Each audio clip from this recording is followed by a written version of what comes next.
가지 언어에 대해서 배우고 있습니다. 이 설교의 핵심은 사람마다 사랑의 언어가 있다라고 하는 거예요. 그래서 내가 원하는 나에게 있어서 사랑의 언어는 무엇인지 깨닫고, 중요한 것은 다른 사람에게, 상대에게 있는 사랑의 언어가 무엇인지 알고 또 연습해서 우리 안에 있는 이 사랑의 탱크가 가득 채워지기를 소망하는 마음으로 함께 말씀을 나누고 있습니다. 지금까지 사랑의 언어를 간단히 한번 살펴볼까요? 첫 번째 사랑의 언어가 무엇이었습니까? 인정하는 말이었습니다. 어떤 이들에게는 첫 번째 사랑의 언어가 인정하는 말일 수가 있습니다. 여기서 인정한다라고 하는 것은 단순히 칭찬하는 것이 아니라 상대가 듣고 싶어하는 말을 하는 거예요.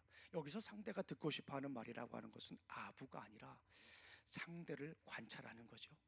상대의 상태가 어떤 것인지, 상대의 삶이 지금 어떤 것인지 관찰합니다. 그리고 해석합니다. 그리고 적용하는 거예요. 상대가 지금 어떤 말을 듣고 싶어 하는지 그 말을 해주는 거예요. 그러니까 인정한다라고 하는 것은 단순히 그렇게 칭찬하는 말이 아닙니다. 상대를 바라보고 상대를 이해하고 상대가 원하는 말을 해주는 것입니다. 두 번째는 뭐였죠? 함께 하는 시간이에요. 영어로 하면 퀄리티 타임이라고 볼 수가 있습니다. 함께 하는 시간의 핵심은 무엇이었습니까? 상대에게 집중하는 거예요.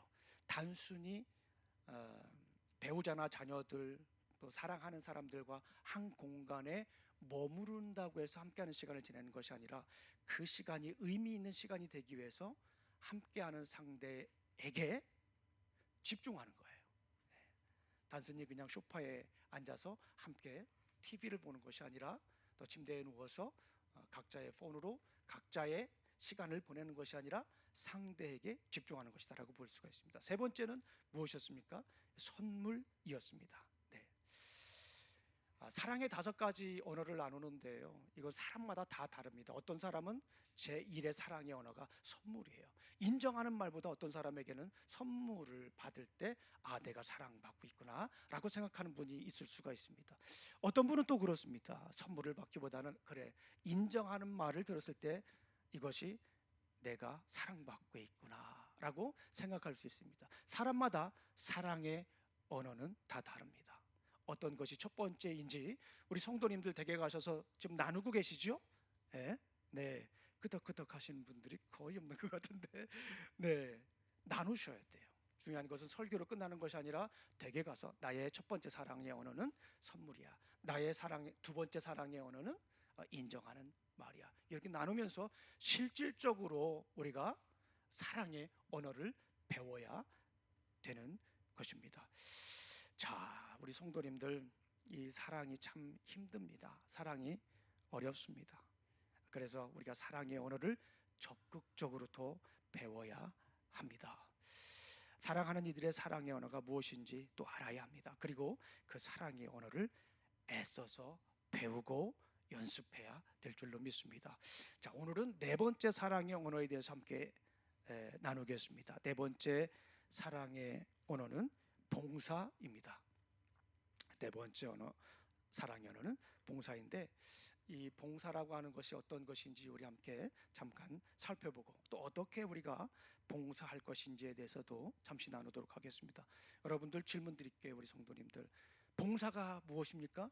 잘 아는 개념인데 또 이렇게 여쭤보면 또 대답하기 힘든 것 중에 하나가 이 봉사라고 볼 수가 있습니다. 굳이 한자를 사용한다면 받들 봉자에 섬길 사자를 씁니다. 그래서 문자 그대로 해석하면 받들고 섬긴다라고 이렇게 볼 수가 있어요. 자, 그런데 제가 요즘 설교를 하면서 참고하는 책이 있죠. 게리 체프만이라고 하는 분이 쓴 사랑의 5가지 언어라고 하는 책을 좀 참고하고 있는데요, 참 좋은 책입니다. 제가 신학교 다닐 때, 그러니까 1900년대 초반부터 지금까지 계속 베스트셀러인 것을 보면, 30년 넘게 베스트셀러인 것을 보면 참 좋은 책이고, 실제적으로 가정이나 자녀나 또 우리 각자 삶 속에서 이 책에서 제안한 것들이 그대로 반영되고 있다. 가정을 치유하고 자녀들과의 관계를 치유하는 그런 책으로 사용하고 있다고 볼 수가 있습니다. 봉사가 무엇인가에 대해서 저도 고민을 많이 했는데, 저는 이 게리 체프만이라고 하는 이 박사님이 정의한 내용을 너무나도 동의를 많이 합니다. 봉사는 상대, 특히 배우자가 원하는 것을 해주는 것을 의미합니다. 봉사라고 하는 것은 상대가 원하는 것을 하는 거예요. 인정하는 건 말도 그렇잖아요. 상대가 듣고 싶은 말을 해야 되는 거예요. 근데 봉사라고 하는 것도 자기가 하고 싶은 거를 하는 것이 아니라 상대가 원하는 것을 해야 해요. 이래서 사랑이 어려운 거예요. 자기가 하고 싶은 대로 자기 방식대로 사랑하면 그나마 쉽잖아요. 그런데 그게 사랑이 아닐 수가 있다는 거예요. 그것이 때로는 집착일 수가 있고, 그것이 때로는 abuse, 폭력이 될 수도, 학대가 될 수도 있다라고 하는 거예요. 그래서 게리 체프만 목사는 많은 사람들, 몇천 쌍의 부부를 또 자녀들과의 상담을 하면서 이런 정의를 내렸어요. 봉사는 상대, 특히 배우자가 원하는 것을 해주는 것을 의미합니다. Service means doing what the other person, especially your spouse, want. 상대가 원하는 것을 해주는 것이 봉사다라고 하는 것입니다. 책의 내용을 간단하게 소개하겠습니다. 우리에게도 흔히 있는 이야기일 수 있기 때문에 소개를 하겠습니다. 어느 날 체프만 박사님에게 마크라고 하는 사람이 와서 묻습니다. 박사님이 상담 전문가라고 하는 이야기를 듣는데 제가 질문을 하나 해도 되겠습니까? 예, 질문하세요 라고 이렇게 얘기를 했더니 그 마크라고 하는 친구가 이렇게 대답을 했답니다. 한 가지 질문 드리는데요, 단 한 군데도 일치하지 않는 구석이 없는 부부도, 단 한 군데도 일치하는 구석이 없는 부부도 결혼 생활을 할 수 있습니까? 우리 부부는 다릅니다. 달라도 너무너무 다릅니다 라고 이렇게 얘기를 했다고 해요. 그래서 체프만 박사님이 이런 질문을 했어요. 예를 들면 어떤 것이 있죠? 라고 물어보니까 이 마크가 이렇게 합니다. 예를 들어 제 아내 메리는 제가 사냥을 나가는 것을 매우 싫어합니다. 그래서 토요일에만 사냥을 갑니다 라고 이렇게 하니까 그 옆에 있던 메리가 이야기를 합니다. 아니에요. 사냥철이 지나면 또 낚시하러 갑니다. 토요일에만 가는 것이 아니라 어떤 때는 휴가를 내서 아예 2박 3일 낚시를 가기도 합니다라고 얘기를 해요. 옆에 있던 마크가 대답을 합니다. 아니, 친구들과 사냥하기 위해서 1년에 한두 번 단지 2, 3일간 휴가를 내서 가는 거예요. 그것이 큰 문제가 되지 않는다고 저는 생각하는데요. 체프만 박사가 묻습니다. 그 밖에 다른 것들 원하는 것이 있나요? 마크가 대답합니다. 네, 메리는 제가 주일에 예배를 빠지지 않고 참석하는 것을 원해요. 아침에는 그래도 괜찮은데 저녁에도 참석하기를 원해요. 집에서 좀 쉬고 싶은데 말이죠. 메리 혼자만 가면 되는데 나도 꼭 가야 한다고 재촉을 하니까 문제가 됩니다. 흔히 우리에게 있을 수 있는 일이죠. 메리가 다시 말을 가로챕니다. 당신은 나만 가는 것도 싫어하잖아요 라고 얘기를 해요. 제프만 박사님은 나무 그늘에 있었지만 열기가 달아올라 해결책을 찾기 위해 질문을 했다고 합니다. 결혼 전에 데이트할 때도 사냥을 갔나요? 네, 거의 대부분 그랬지만 토요일은 그녀를 만나기 위해 집에 돌아왔습니다. 그녀를 만나기 위해 트럭을 깨끗하게 세차도 했고요. 아, 그렇군요. 메리가 말했습니다. 결혼 전에는 저랑 오후 시간을 대부분 보냈어요. 그리고 주일 저녁에는 함께 교회를 갔어요. 체프만 박사가 마크에게 다시 묻습니다. 왜 교회를 함께 갔나요? 마크는 이렇게 대답합니다. 내가 교회에 가지 않으면 그날 밤엔 그녀를 볼 수 없었기 때문이죠. 그녀의 아버지는 매우 엄격하신 분이었거든요. 메리가 이제 말을 합니다. 마크는 모든 면에서 나를 도왔어요. 결혼하기 전에요. 정말 열심히 도왔어요. 심지어 우리 집에서 저녁 식사를 마치고 설거지도 함께 했으니까요. 그는 정말 멋지고 훌륭한 친구였거든요. 그런데 결혼 후에 아주 달라졌어요. 전혀 도와주지 않아요. 아마 우리 주변에 있는 일이기도 할 것이에요. 체프만 박사님은 마크에게 물었습니다. 결혼 전에는 왜 당신이 모든 것을 도와주었다고 생각하나요? 마크가 이렇게 대답을 합니다. 그녀가 나를 사랑하면 그렇게 해주기를 바랬기 때문에 자연스럽게 그렇게 했지요. 체프만 박사가 또 물어봅니다. 그렇다면 결혼하고 나서는 왜 도와주지 않았죠? 아니, 마크가 이제 대답을 합니다. 내 생각에는 내가 늘 보아온 대로 한 것 같아요. 아버지는 직장에 나가고 어머니는 집에서 집안일을 했거든요. 아버지가 마루를 닦거나 설거지를 한다거나 그 밖에 집안일을 하는 것을 한 번도 본 적이 없었습니다. 어머니는 집안일 외에는 하는 것이 없었기 때문에 요리를 하든지 빨래를 하든지 다리미질을 하든지 무엇이든지 철저하게 했어요. 그래서 나는 당연히 지금까지 살아온 대로 되어야 한다고 생각했어요. 이 책에 나오는 이야기를 그대로 제가 우리 성도님들과 함께 나눴어요. 왜냐하면 우리 주변에서 흔히 있을 수 있는 일이기 때문에 그렇습니다. 결혼 전에 못하는 남자는 거의 없습니다. 결혼하고 나서 많이 달라지죠. 남자만, 우리 남편만 달라집니까? 아내도 달라지지 않습니까? 최풍환 박사가 이야기를 듣고 한마디로 진단을 합니다. 내가 보기에는 두 사람 모두가 서로에게 사랑을 표현하는 일을 하지 않기 때문에 결혼 생활이 행복하지 않은 겁니다. 그렇습니다. 결혼 전에는 상대를 위해 무엇이든지 할 수 있지만 결혼하고 나면 다시 자신이 살아왔던 삶으로 돌아가는 게 사람의 본성인 것 같아요. 뭐 누구도 이것을 빗나가기 쉽지가 않습니다.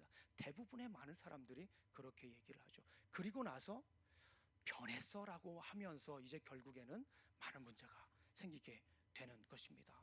그런데 여기서 정말 중요한 건 뭐예요? 우리 차프만 박사도 지적을 했지만 사랑하는 것이 무엇인가 확실히 알지 못하는 거예요. 다른 말로 하면 봉사라고 하는 것은 내가 원하는 것이 아니라, 내가 살아온 방식대로 살아가는 것이 아니라, 내가 살아온 방식대로 상대방에게 강요하는 것이 아니라, 봉사를 한다라고 하는 자체는 상대방이 원하는 것을 해 주는 것이다라고 볼 수가 있습니다. 성경에도 이런 이야기는 있어요. 누구의 이야기입니까? 예수 그리스도의 이야기입니다. 우리 마가복음 10장 45절 말씀을 우리가 읽었잖아요. 인자가 온 것은 뭐예요? 섬김을 받으려고 온 것이 아니라, 인자가 온 것은, 여기서 인자는 누굽니까? 예수님이 이 땅에 오신 목적은 무엇이에요? 섬기려고 오셨어요. 많은 사람들에게 대속물로 그의 삶을 들이셨다라고 이렇게 말씀을 하고 있어요. 봉사라고 하는 것은 내가 섬김을 받는 것이 아니라 오히려 섬기는 것, 상대가 원하는 것을 해주는 거예요.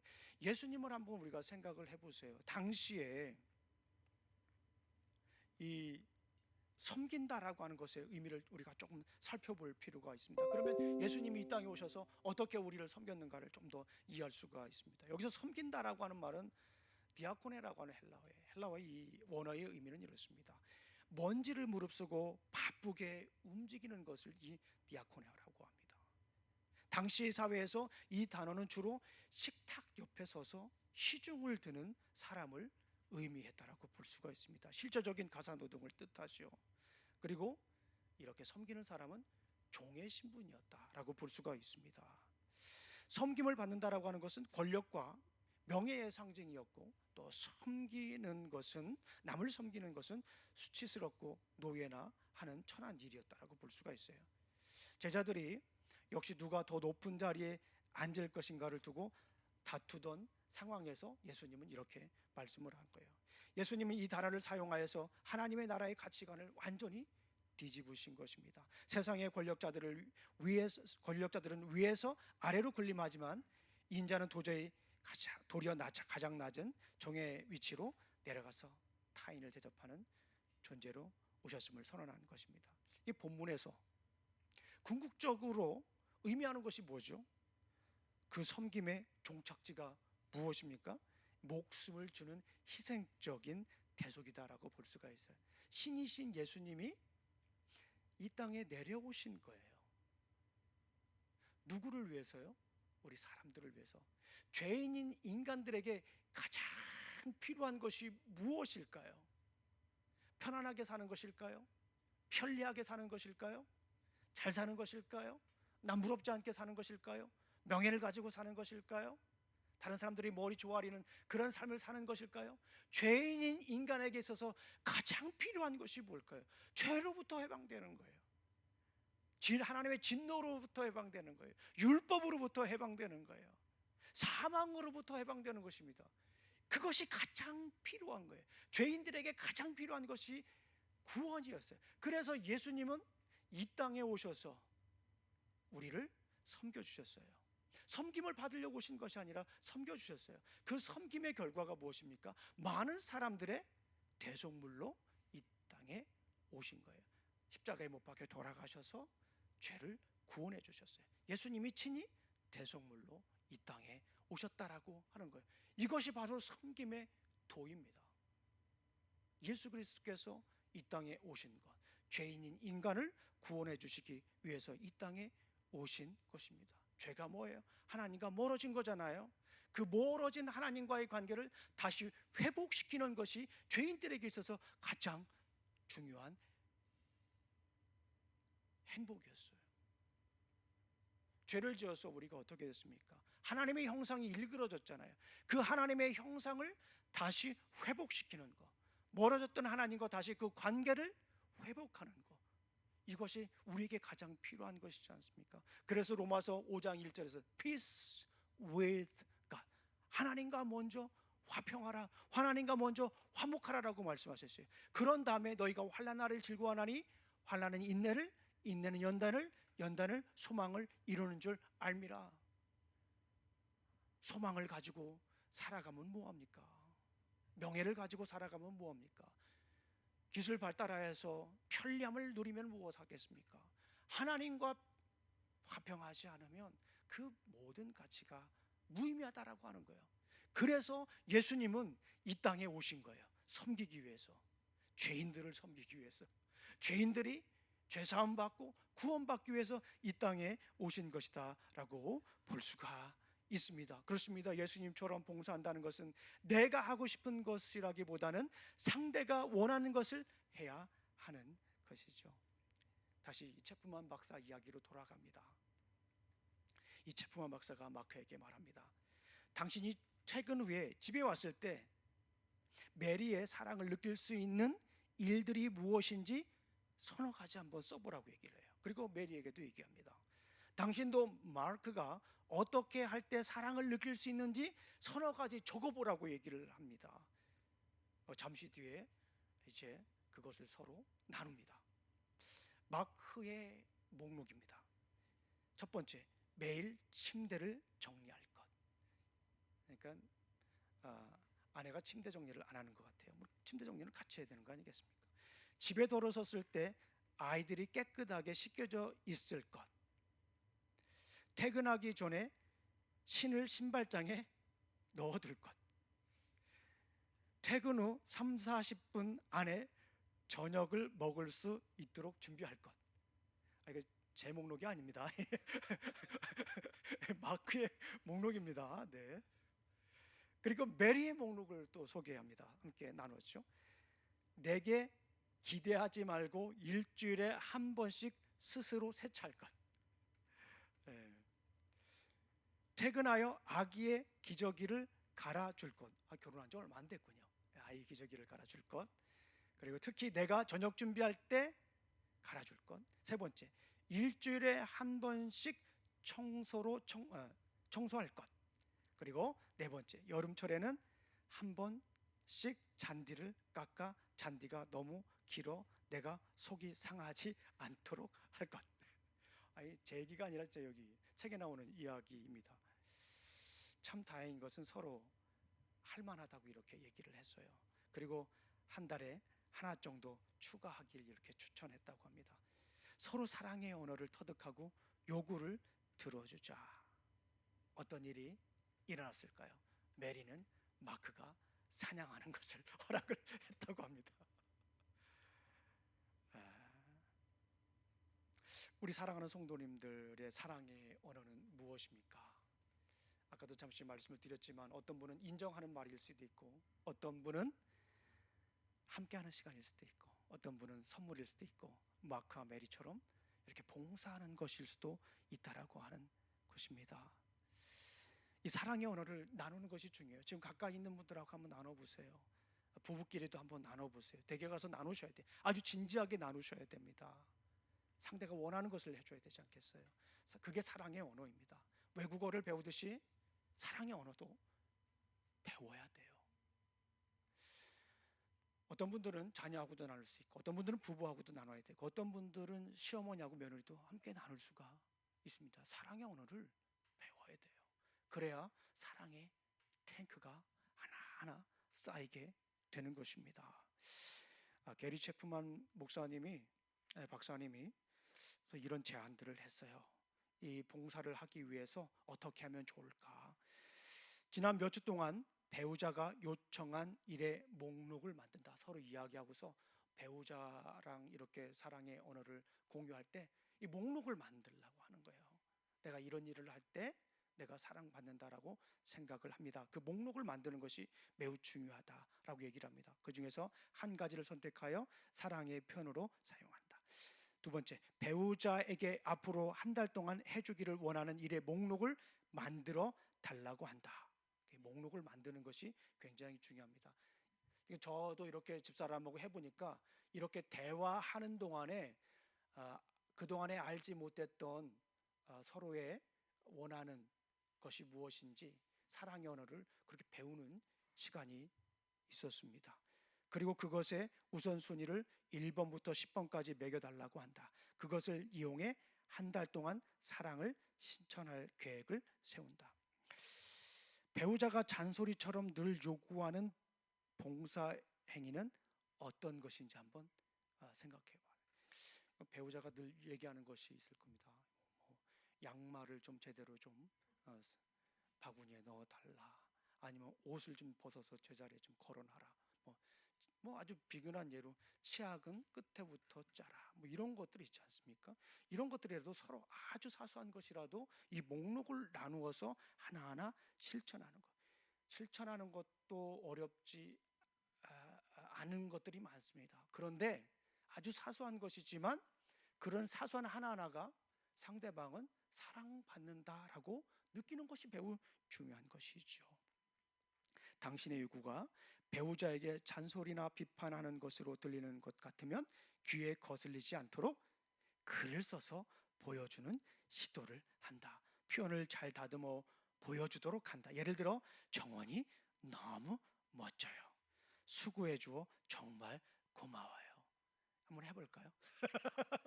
이것이 쉬운 것 같지만 참 쉽지가 않습니다. 누구에게는 정말 자연스러운 언어일 수 있지만 어떤 분들에게는 정말 입이 떨어지지 않는 그런 말일 수도 있어요. 한번 저하고 한번 해보죠. 네, 정원이 너무 멋져요. 시작. 아마 어떤 분 우리 집 정원 없는데요. 또 그런 분들이 있는데 그러지 말고 하나하나 이렇게. 예, 수고해 주어 정말 고마워요. 시작. 수고해 주어서 정말 고마워요. 네. 특히 이런 것들은 우리 자녀들이 엄마 아빠한테 많이 해야 돼요. 자, 우리 재성이 형제 한번 해봐요. 엄마 아빠 수고해 줘서 고마워요. 시작. 주 한번 해보자. 시작. 응. 예, 주어는 한 번에 그냥 한 단어로 모든 것을 다 표현했어요. 예주 한번 해보죠. 어, 엄마 아빠 고마워요. 시작. 예주도 한번 해보. 주어도 한번 해보. 시작. 박수 한번 보내주세요. 네. 이 쉽지가 않다니까요. 네, 더 많은 우리 친구들 해볼 수도 있지만 우리 한번 이렇게 이런 말들을 연습을 해야 돼요. 연습을. 네. 거울 보고 연습을 해야 돼. 엄마 아빠 고마워요. 여보 고마워요. 여보 사랑해요. 거울 보고 연습하세요. 네. 대충 하면은 영혼이 없어. 그리고 또 싸우실 수도 있어요. 그러니까 이것도 연습하는 것도 매우 중요합니다. 시간은 없지만 돈의 여유가 있다면 사람을 사서 배우자가 원하는 봉사 행위를 한다. 예를 들어 정원 가꾸기 혹은 집안 대청소를 하는 것이다. 사랑을 표현하기 위해 매일 할 수 있는 봉사활동을 말해달라고 부탁한다. 매일의 일과 계획에 그것을 집어넣는다. 작은 일이지만 큰 의미를 지닐 수 있다. 우리 사랑하는 성도님들, 사랑이 참 힘듭니다. 오죽하면 예수님도 그냥 사랑하면 되는데 신이신 예수님이 이 땅에 오셨을까요? 얼마나 그 힘드셨을까요? 그리고 십자가에 못 박혀 돌아가셨을까요? 그만큼 사랑이 어렵습니다. 그만큼 사랑이 힘듭니다. 그러나 그만큼 사랑이 가치가 있습니다. 서로 하늘만큼 땅만큼 사랑하는데 사랑은 온데간데 없어질 수도 있어요. 사랑이 점점 더 커질 거라고, 더 견고해질 것이라고 생각하며 살았는데 사랑은 점점 멀어질 수도 있습니다. 수많은 고통과 아픔을 참아가며 수많은 고통을 감내하며 살아간 이유가 무엇입니까? 그래도 사랑이 켜켜이 쌓아갈 것이라는 생각에서이지 않겠습니까? 그런데 사랑은 점점 희미해질 수도 있습니다. 우리 사랑하는 성도님들, 사랑의 언어를 점검해 보셔야 돼요. 상대가 원하는 사랑의 제1의 사랑의 언어가 무엇인지, 두 번째 사랑의 언어가 무엇인지, 세 번째 사랑의 언어가 무엇인지, 오늘 네 번째 몇인가, 네 번째 사랑의 언어가 무엇인지 배워야 됩니다. 뭐처럼 배워야 된다고요? 외국어 배우는 것처럼 배워야 돼요. 문법 배우는 것처럼 배워야 돼요. 스피킹할 때 말도 여러 번 해보고 머리에 사용하고 틀려보기도 하는 것처럼 계속해서 훈련하고 배워야 돼요. 그래야 사랑의 언어를 우리가 잘 사용할 수가 있습니다. 그럴 때 우리 안에 있는 그 사랑의 탱크가 점점점 가득 찰 줄로 믿습니다. 그것이 바로 예수님이 십자가에 못 박혀 돌아가신 이유예요. 그것이 바로 예수님께서 이렇게 살라, 예수님께서 섬김의 본을, 봉사의 본을 보여주신 이유입니다. 우리 기도하시겠습니다. 하나님 아버지 감사합니다. 오늘도 귀한 날 주시고 또 이렇게 아버지 하나님 부르심의 자리에서 우리 함께 말씀을 나누었습니다. 가정의 달, 정말 너무나도 소중한 달인데 우리 가정을 아버지 하나님 주님의 사랑 안에서 세워주시기를 간절히 소망합니다. 특별히 사랑의 5가지 언어 이 기획 시리즈를 통하여서, 설교 시리즈를 통하여서 사랑이 풍성해질 수 있도록 주님 지켜주실 줄로 믿습니다. 예수님 이름으로 기도합니다. 아멘. 우리 다 같이 일어나시고